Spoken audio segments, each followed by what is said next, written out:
ओम शांति।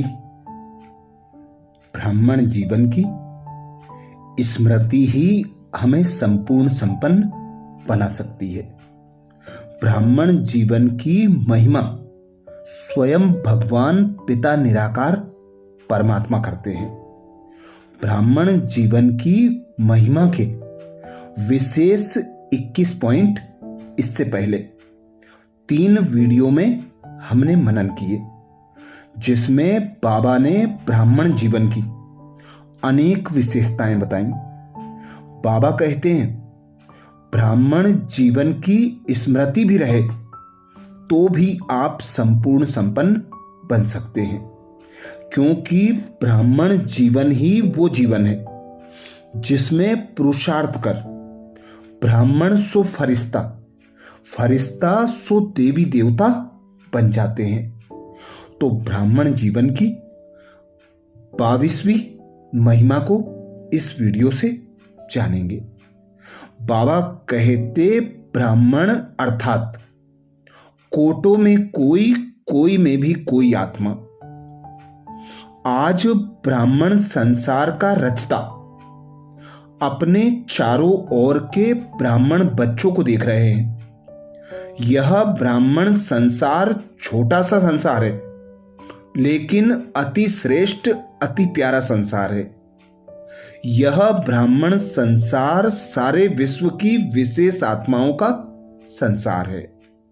हर एक ब्राह्मण कोटों में कोई, कोई में भी कोई आत्मा है, क्योंकि अपने बाप को पहचान लिया, बाप के वर्षे के अधिकारी बने। जैसे बाप ऊंचे से ऊंचा है, तो बाप को पहचान बाप का बनने वाली आत्माएं भी विशेष आत्माएं हैं।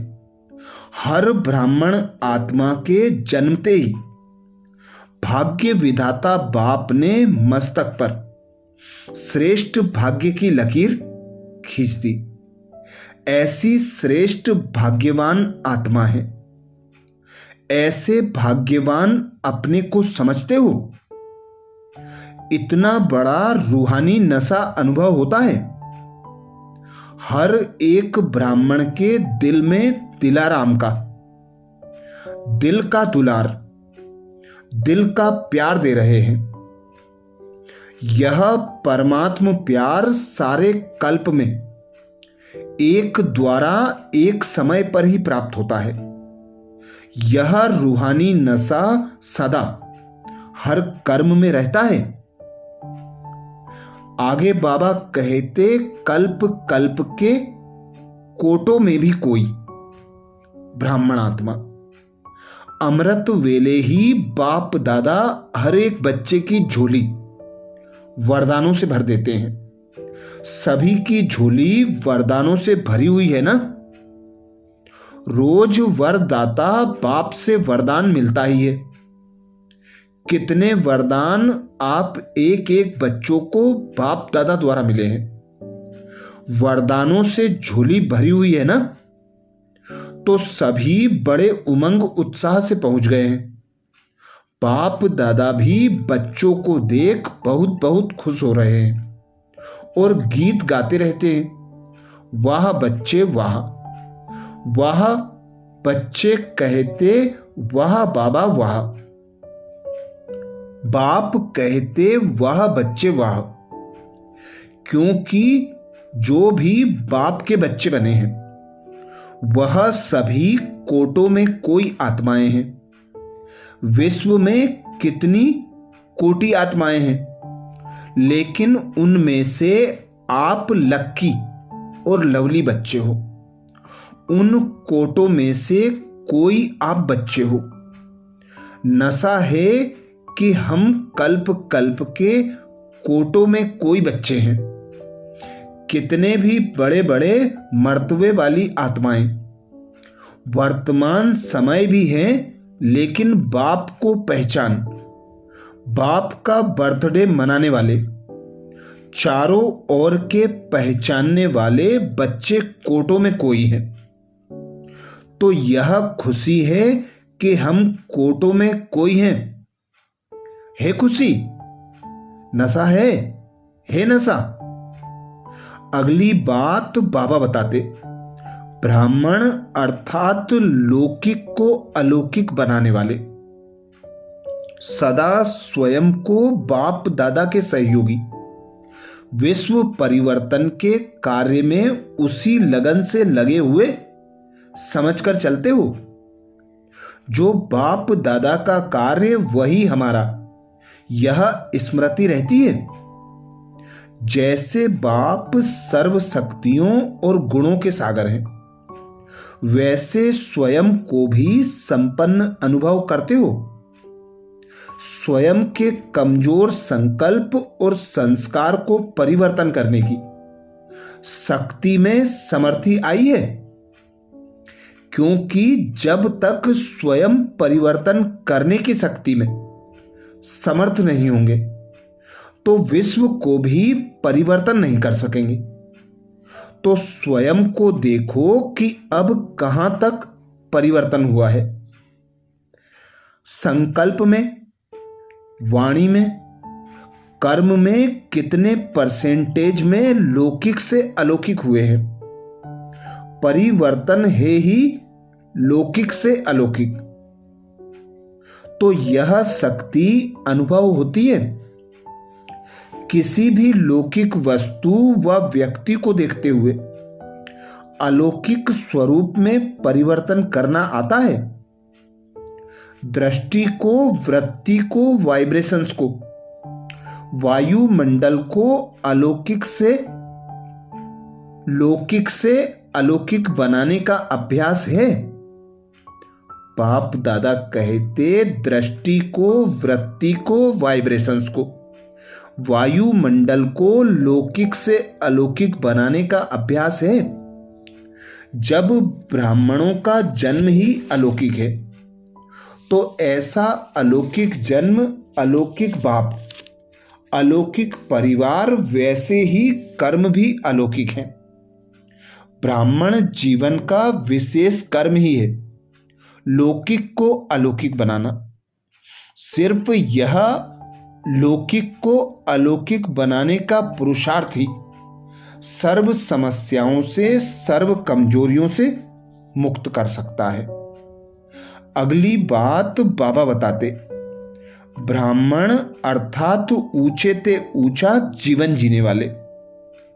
सभी अपने नई जीवन अर्थात ब्राह्मण जीवन के ऊंचे ते ऊंचे नशे में रहते हो।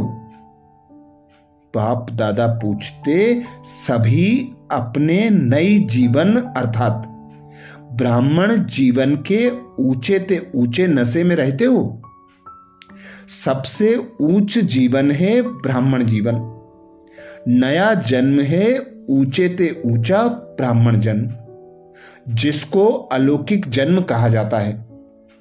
तो यह नशा रहता है ऊंचे ते ऊंची आत्माओं का संकल्प, कर्म, सब ऊंचा, साधारण नहीं।